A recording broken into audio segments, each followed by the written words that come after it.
तो जब ये लोग आए, कत्यूरी लोग जब वहाँ बस गए, तो उन्होंने वहाँ जाके कुमाऊँ में सारे यहाँ से नकल की, यहाँ के ही नाम रखे उन्होंने जगह जगह। जैसे बद्रीनाथ, वहाँ लक्ष्मी नारायण मंदिर बनाया, बद्रीनाथ बनाया, केदारनाथ बनाया, द्रोणागिरी बनाया। ये सारे नाम, सरस्वती के नाम से शारदा नदी हुई। बद्रीनाथ में, केदारनाथ में सरस्वती नदी थी, तो उन्होंने वहाँ उस शारदा नदी के, शारदा मतलब सरस्वती, ये नाम करके उन्होंने वो नाम, वही चीज़ है वहाँ कुमाऊँ में भी स्थापित की। ऐसा तो जब कत्यूरी लोग 8वीं शताब्दी में लगभग ये अपने शंकराचार्य जी कुमाऊँ आए थे, गढ़वाल भी आए। उस समय जब गढ़वाल आए, उस समय सिगलपाल जी राजा थे 8वीं शताब्दी में। तो बद्रीनाथ मंदिर बनाने का श्रेय उन्हीं को है।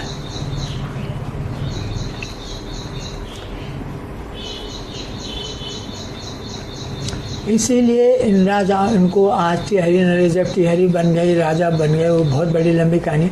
जब ये बन गए तो उनको बोलाना बद्री या बद्रीनाथ का सारा काम वहीं से होता है। तिल का तेल, भगवान का सब वहीं से जाता है। सिगलपाल जी ने बनाया था बद्रीनाथ मंदिर 8वीं शताब्दी में, क्योंकि उसके बाद कुमाऊँ में भी शंकराचार्य जी ने शायद उनसे कहा था, और ये कोशिश भी हुई थी कि एक कूर्म पुराण के साथ में एक और जोड़ा जाए, एक खंड जोड़ा जाए। तो मानस खंड कहते हैं, मानस खंड लिखा भी गया, उसकी हस्तलिखित प्रतिलिपि कुछ समय तक चली भी, लेकिन वो छप नहीं पाई। और फिर वो किसी, आज कहते हैं वो कि मानस खंड, मानस खंड, मानस खंड, लेकिन किसी भी पुराण में मानस खंड नहीं है जिसमें पूर्वांचल का वर्णन हो। वो लिखा गया और उसके बाद वो लुप्त भी हो गया। उसको शायद उन्होंने कूर्म पुराण के साथ, क्योंकि कूर्म पुराण में जागेश्वर का बड़ा महत्व है, जिसका मैंने इसमें वर्णन किया है इस किताब में। अपने उत्तरांचल उत्तराखंड इतिहास में जागेश्वर कैसे पड़ा, जागेश्वर वो जो वन वहाँ पर है आज भी हैं, तो उस जागेश्वर कैसे अवतरित हुई, वो उसके जो मुख्य द्वार पर, जागेश्वर का जो मुख्य मंदिर है, बड़ा मंदिर, उसके मुख्य द्वार पर जो भाषा लिखी हुई है, श्री श्री 108 महाराज अधिराज, कुछ ऐसा लिखा हुआ, मुझे अभी याद नहीं, 10-12 साल हो गए हैं मैं गया था, पर वो ब्राह्मी लिपि है। और इससे साबित ये होता है कि ये मंदिर जो जागेश्वर के हैं, ये कत्यूरियों के समय के बने हुए हैं, क्योंकि चंदों के समय पर ब्राह्मी लिपि ख़त्म हो गई थी। उस कत्यूरियों के बाद 8वीं शताब्दी के बाद तो वैसे ही ख़त्म हो गई थी। कत्यूरियों के बाद लिपि एकदम बदल गई, चंदों के राज में तो बिल्कुल भी नहीं थी। तो इसलिए वो कत्यूरियों के द्वारा बनाया गया ही है जागेश्वर का मंदिर। तो जब कत्यूरी लोग, जब उन्होंने बताया उनको, शंकराचार्य जी ने नहीं बन पाया, नहीं हुआ पुराण में, तो वो फिर जुड़ा नहीं, मानसखंड अपने आप लुप्त हो गया।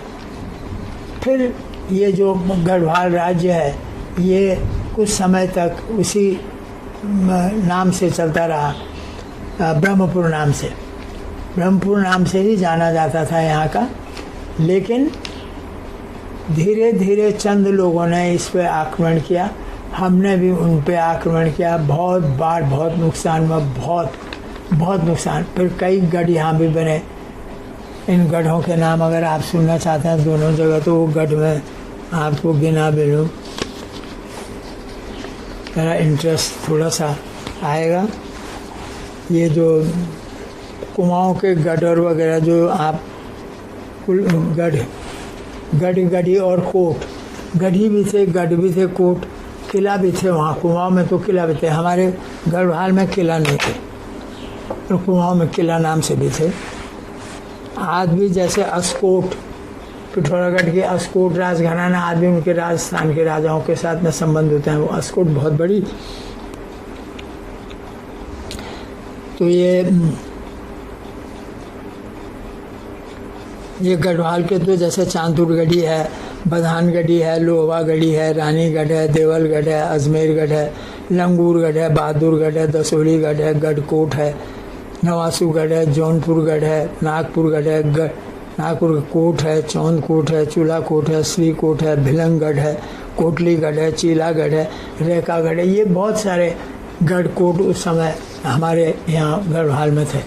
इसी तरह से कुमाऊं में भी थे बहुत सारे कोट रियासतें उनके यहाँ ऐतिहासिक, जैसे ये अस्कोट, सीराकोट, बौनकोट, रनचूला कोट,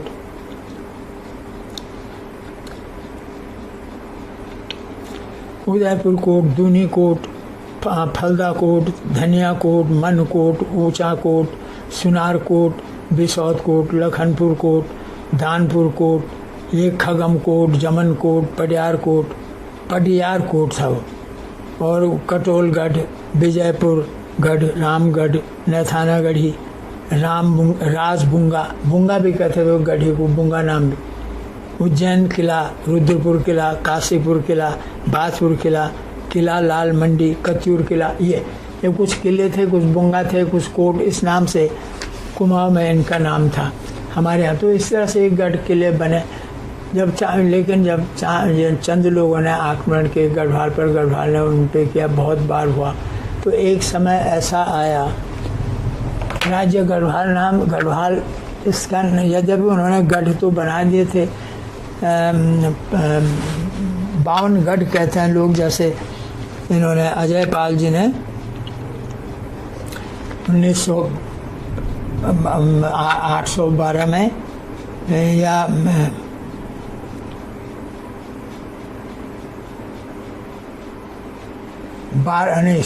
संबत 12 में या संबत 14 के आसपास 52 गढ़ बनाए, ऐसा लोगों का कहना है। तो खैर जब वो गढ़ बने तो ये हमारे जब राजा जो हुए गढ़वाल के, उस समय इनको 15वीं शताब्दी के आसपास ये पाल से ये लोग जो वहाँ के भोज, राजा भोज, मालवा राजा भोज थे, और उनके चचेरे भाई थे ना, उनका नाम क्या था, मुंज, राजा मुंज, पहले मुंज हुए मालवा के। तो ये लोग असल में प्रतिहारों के साथ में थे, पहले परमार लोग, ये परमार लोग थे, ये प्रतिहार लोगों के अंडर में थे। बाद में ये इंडिपेंडेंट राजा हो गए, प्रतिहारों को हरा दिया, तो इनका राज्य हो गया वहाँ मालवा में पूरा। तो ये ऐसा लगता है कि उस समय जब पाल ये लिखते थे, बंगाल के इन्फ्लुएंस के कारण हमारे राजा लोग, गढ़वाल के राजा पाल लिखते थे। तो ये लोग जब आए, ये 12वीं शताब्दी का 14वीं शताब्दी तक चलता रहा। कुछ लोग पाल लिखते थे, कुछ लोग नहीं लिखते थे, पर 12वीं शताब्दी तक लगभग सब पाल लिखते थे। तो 12वीं शताब्दी के आसपास ऐसा लगता है कि किसी राजा की लड़की का परमार वंश के, जो यहाँ बद्रीनाथ यात्रा में आए थे, किसी राजा के साथ में, राजकुमार के साथ में शादी विवाह हो गया। उसके बाद ये लोग परमार लिखने लगे। परमार लिखा तो नहीं, पर परमार हो गए, ये परमारी से जाने लगे ऐसा। फिर उसके बाद तो पवार हो गया, ये बिगड़ के परमार थे ये लोग, परमार हो गए 12वीं 13वीं शताब्दी के आसपास।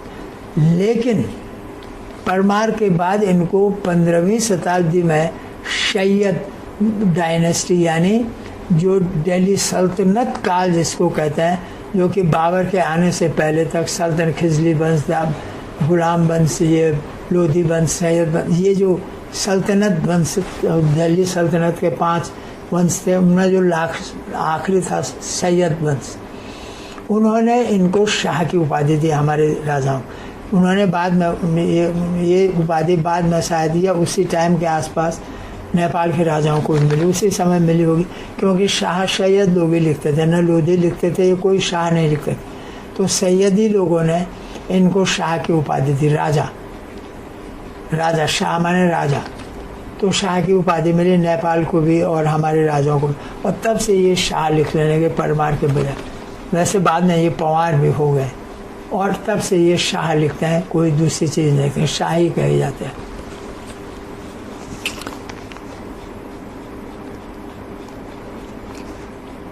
बलभद्र शाह 15वीं पहले शाह थे राजा, जिनको शाह की पहली वो बलभद्र शाह थे।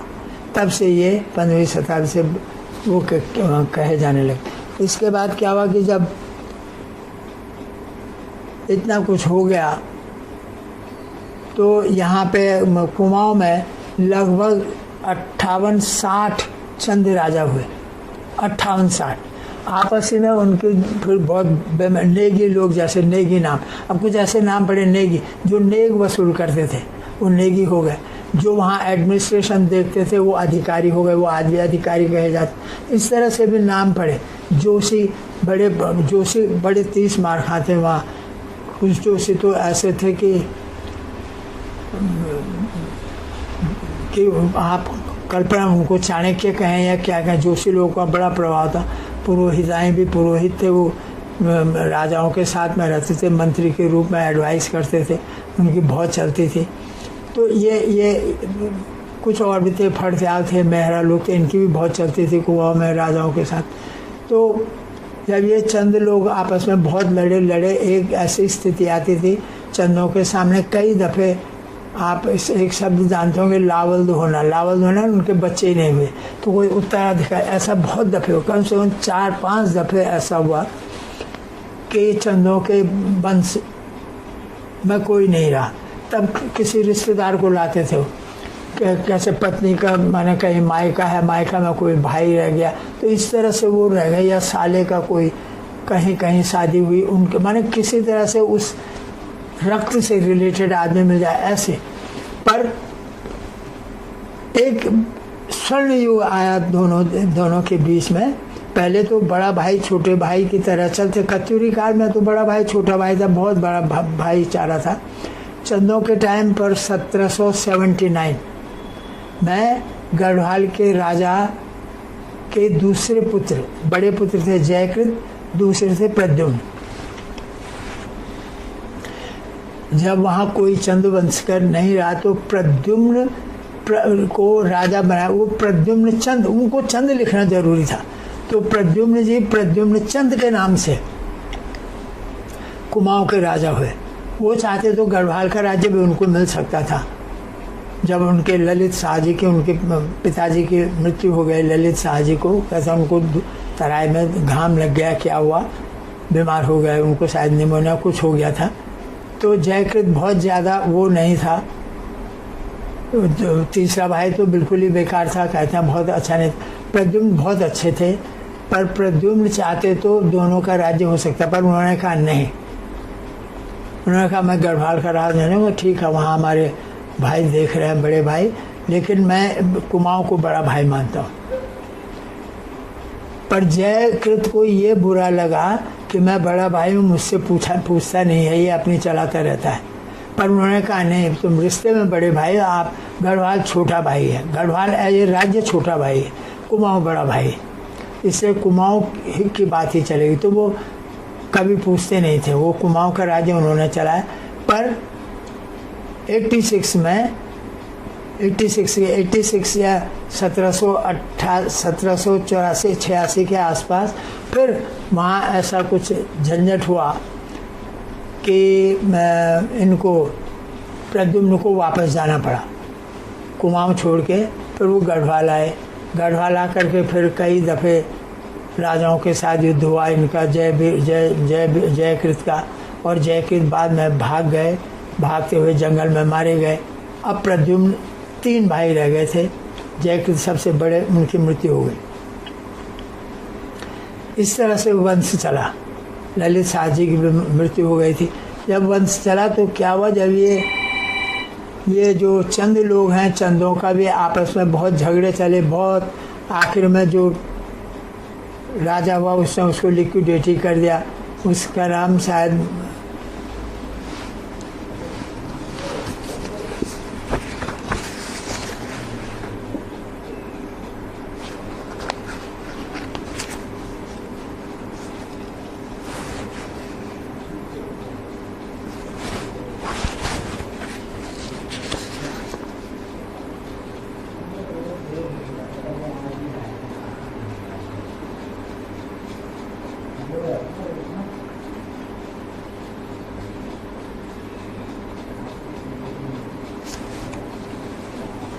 मोहनचंद। आखिर करीब करीब मोहनचंद 58 या 59 वहाँ चंद राजा, उसने सत्यानाश किया, बहुत विलासी था, दुष्ट था मोहनचंद। वो भी जब वो बिल्कुल ख़त्म हो गया राज्य, तब उसका भाई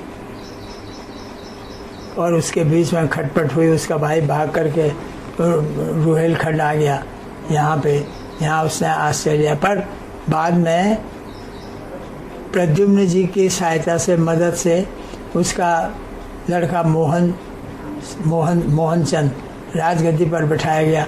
वो सन 1789 तक उसने राज्य किया चंद्रराज का। लेकिन 1790 में गोरखाओं ने कुमाऊं पर आक्रमण कर दिया। जब कुमाऊं पर आक्रमण किया गोरखाओं ने, तो गोरखाओं ने कुमाऊं राज को हड़प लिया। कुमाऊं खत्म हो गया, राज्य खत्म हो गया चंदों का, चंद चले गए और गोरखा राज्य स्थापित हो गया। उन्होंने गोरखाओं ने 90 में उसको लिया। 91 में वो गढ़वाल आना चाहते थे, लेकिन उस समय कोई शायद भूकंप आया या क्या हुआ था गढ़वाल में, तो वो आ नहीं पाए या उनकी पूरी तैयारी नहीं थी, कुछ ऐसा था। तब उसके बाद वो 1803 में, जबकि ज़बरदस्त भूकंप गढ़वाल में, कहते हैं कि 1791 से भी बड़ा भूकंप आया था।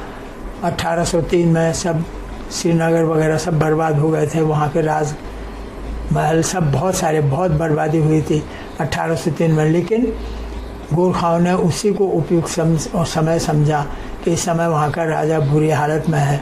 उन्होंने आक्रमण किया गढ़वाल पे और गढ़वाल पर गोरखाओं का राज हो गया। 1803 में वो ज़बरदस्त लड़ाइयाँ लड़ी गई। वो यहाँ खुड़बुड़ा मोहल्ले में लड़ी गई थी। उसमें राजा के जो प्रद्युम्न चंद जी मारे गए थे, उसमें खुड़बुड़ा मोहल्ला में युद्ध हुआ उनके साथ, गोरखाओं के साथ। और जो तीसरे पुत्र थे वो उनको तो वहाँ के राजा ने, ये जो कांगड़ा के राजा ने शरण दे दी थी, वो वहाँ चले गए। और सबसे छोटा जो था वो जेल कर दिया, उसको गोरखाओं ने जेल में डाल दी। इस तरह से जब गोरखाओं ने बहुत अत्याचार किया, उसी को गोरख्याली कई नामों से जाना जाता है गढ़वाल में। बहुत अत्याचार मैंने उनका तो ये था, पर उन्होंने कई चीज़, जो नाली सिस्टम आया वो उन्हीं का दिया हुआ है। एक्चुअली ज़मीन की माप का नाली सिस्टम वो गोरखाओं ने। वहाँ थापा और चौधरियों का चौधरिया और थापा कभी कभी राणा लोगों के भी चल जाती थी, और जैसी पॉलिटिक्स वहाँ होती थी उसी के हिसाब से गढ़वाल राज्य की गूठें बिछाई जाती थी। ये अदल बदल होता रहता था। लेकिन उन्होंने महिलाओं को, कहते हैं सब, यहाँ हरिद्वार में कैंप खोल दिया था, महिलाओं को 10-10 रुपये में विदेशों के हाथ कहीं से कहीं बेच दिया। बहुत वो जिस पेड़ का फल खाते थे उसी को फिर काट देते थे। ये उन्होंने बहुत अत्याचार किए, बहुत ज़्यादा। यहाँ तक कि गुरु राम राय जी की परीक्षा, किसी मामले में परीक्षा ली और उबलते तेल के कढ़ाई में उनका हाथ डलवाया, और वो हाथ तो जलना ही था। तो उनको कह दिया कि ये अंग्रेज़ों के टाइम पर भी, जब अंग्रेज़ राक्षस थे, बिल्कुल बड़ जंगलों में रहते थे, और तब से पहली